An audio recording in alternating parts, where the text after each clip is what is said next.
Hello, friends! Welcome back, EngLogo! Hello, everyone, and welcome back to EngLogo, the place where learning English becomes simple, enjoyable, and practical. I'm Emily. And I'm Jack. We're so happy you're here today because this lesson is going to help you speak English with much more confidence. Let me ask you something. Have you ever met someone new and they asked, "What are your future goals?" Or maybe, "What do you want to achieve this year?"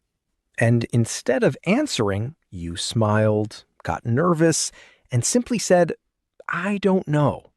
If that has happened to you, don't worry. It happens to millions of English learners. The good news is that after today's lesson, you'll know exactly how to answer those questions in a natural and confident way. We'll learn useful expressions, common vocabulary, and then we'll practice a real conversation together. So stay with us until the end, because today's lesson is full of practical English that you can use immediately. Daily goals. Jack, let's begin with something simple. What is one goal you're working on this month? My biggest goal this month is to become more organized. I usually forget small things, so I'm trying to plan my day better. That's a great example. Instead of saying, "I want organization," a native speaker would say, "I'm trying to become more organized." Exactly. The phrase, "I'm trying to," is one of the easiest and most natural expressions in English. Here are a few examples. I'm trying to drink more water. I'm trying to exercise every morning. I'm trying to improve my pronunciation.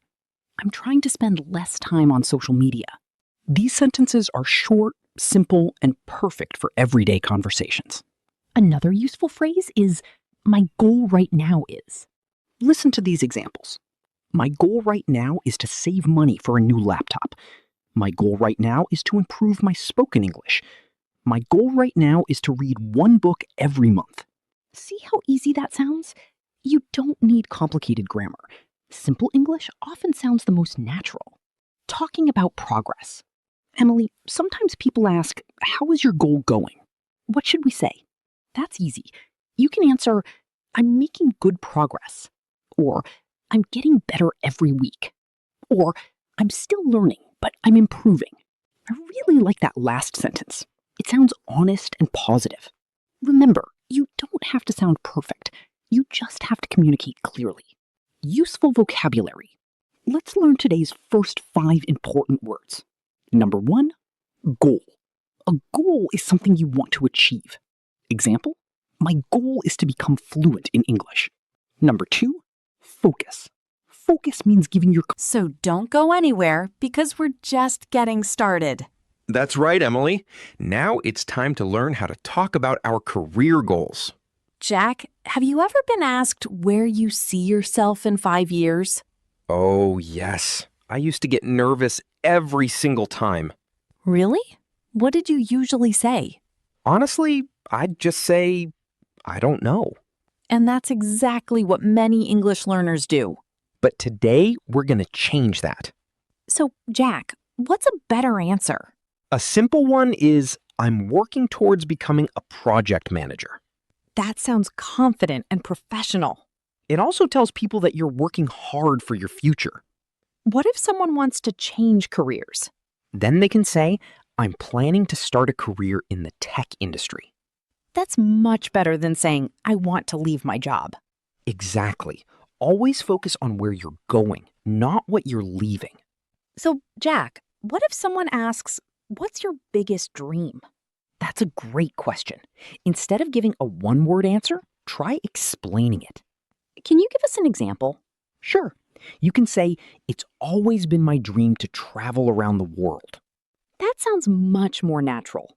Or you could say, "I'd love to start my own business one day." I like that expression. Me too. Native speakers use it all the time. What if your dream feels impossible? I still think you should talk about it. Why? Because every big achievement starts with a simple dream. That's true. Emily, what has always been your dream? I'd love to open an English learning center where students can practice speaking without feeling nervous. That's an amazing goal. Thanks. What about you?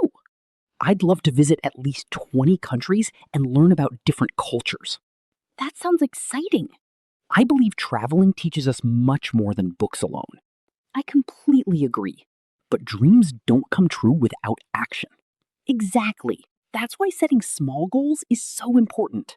Small goals help us reach bigger goals. Let's learn another useful phrase. Go ahead. You can say, I'm making progress. For example, I'm making progress with my English speaking. Or, I'm making progress in my fitness journey. That's a simple sentence, but it sounds very natural. Here's another one. Which one? I'm getting closer to my goal. I really like that expression. Me too. It shows confidence and determination. Even if your progress is slow, you're still moving forward. And that's what really matters. Absolutely. Now, let's imagine two friends meeting after several months. Great idea. Let's practice together.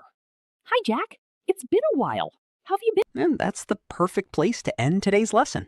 We hope you enjoyed learning with us. If you found this lesson helpful, don't forget to like this video and subscribe to EngLogo for more English conversations. Also, tell us in the comments what your biggest goal is this year. We'd love to hear from you. Thank you so much for watching. Keep practicing, keep believing in yourself, and we'll see you in the next lesson. Take care, everyone. Bye.